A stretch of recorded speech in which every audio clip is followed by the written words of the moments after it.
Good day, I'm Theodore Henry, and this is your JIS News for Friday, January 17, 2025.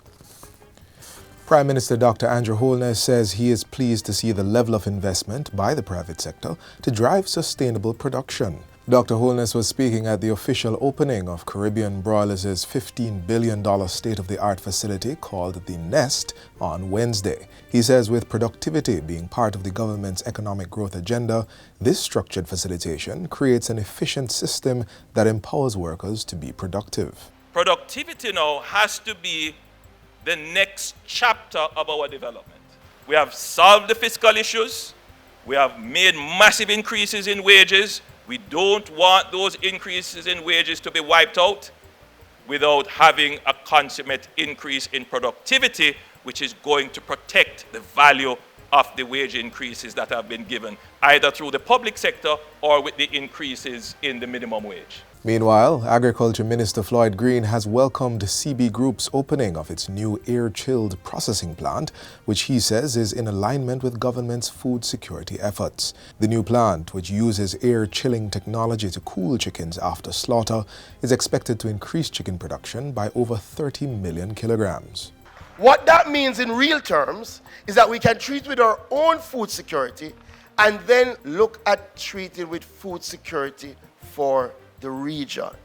We can seriously replace all extra-regional chicken meat exports, and that has to be our vision by 2035. The air-chilled processing plant is located within CB's 1,000-acre eco-industrial park in Hill Run, St. Catherine. CB Group's Chief Executive Officer, Matthew Lynn, says the vision for the eco-industrial plant is to impact the country in a specific way and to inspire the next generation of workers. To do better, to live better, and to be better.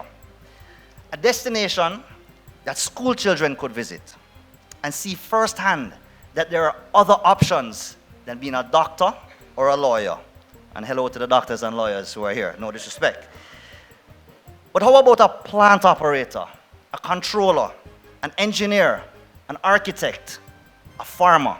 A place where consumers, even tourists, could see where their food came from, and a location that attracted international buyers and investors to show that Jamaica was serious about agriculture and serious about doing business. Coffee farmers are set to benefit from the distribution of an additional 8,000 coffee seedlings this January. Minister of Agriculture, Fisheries and Mining, Floyd Green, says this is part of the ongoing coffee restoration and expansion program and follows the successful distribution of 12,000 seedlings earlier under the initiative. The goal is to help coffee farmers expand their cultivation areas and increase production. The other thing that we're doing under our coffee restoration and expansion program is also distribute other crops, short-term cash crops, so that it can help our coffee farmers secure an income while they await these new coffee seedlings to come to fruition.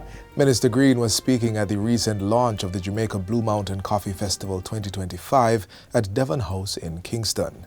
He also announced that the Jamaica Agricultural Commodities Regulatory Authority, JACRA, would soon introduce a fair coffee price recommendation for the market. No coffee farmer, no Jamaica Blue Mountain coffee. We have to ensure that our coffee farmers are always getting a fair price for their coffee. The All Jamaica Consumer Price Index, CPI, for December 2024 was 143.5, representing an increase of 1.2%. The CPI measures changes in the general level of prices for consumer goods and services purchased by private households. According to the Statistical Institute of Jamaica Statin, December's rate was primarily due to a 1.9% increase in the index for food and non-alcoholic beverages. A big contributor was increases in the price of vegetables, tubers, plantains, cooking bananas and pulses, with items such as sweet pepper, sweet potato, tomato, cabbage and eggs being of particular note. Statin also reports that point-to-point inflation for the period December 2023 to December 2024 was 5%. And finally, Minister of National Security Dr. Horace Chang says work is now underway to repair the cables that connect cameras under the Jamaica Eye Program. Speaking in the House of Representatives on Tuesday, Dr. Chang explained that maintenance of the system had been a challenge in recent times, causing some of the cameras to be out of service. It's not the cameras that were the problem, it's the cabling that's the problem. The cabling that connects the cameras across the island. Right? It connect to the station where we're monitoring and then connect back to our CAD center. And there was just nobody with the equipment even when we gave the contracts out, which we procured quickly, but they didn't have the capacity to respond in the kind of time we wanted.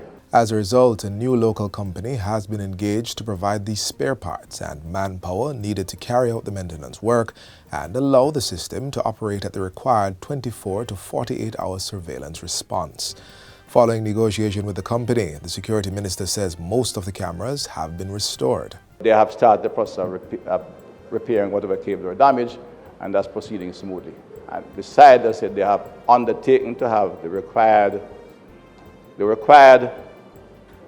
equipment where they are short in due course, so that we can look forward to further maintenance. So this year we're going to expand.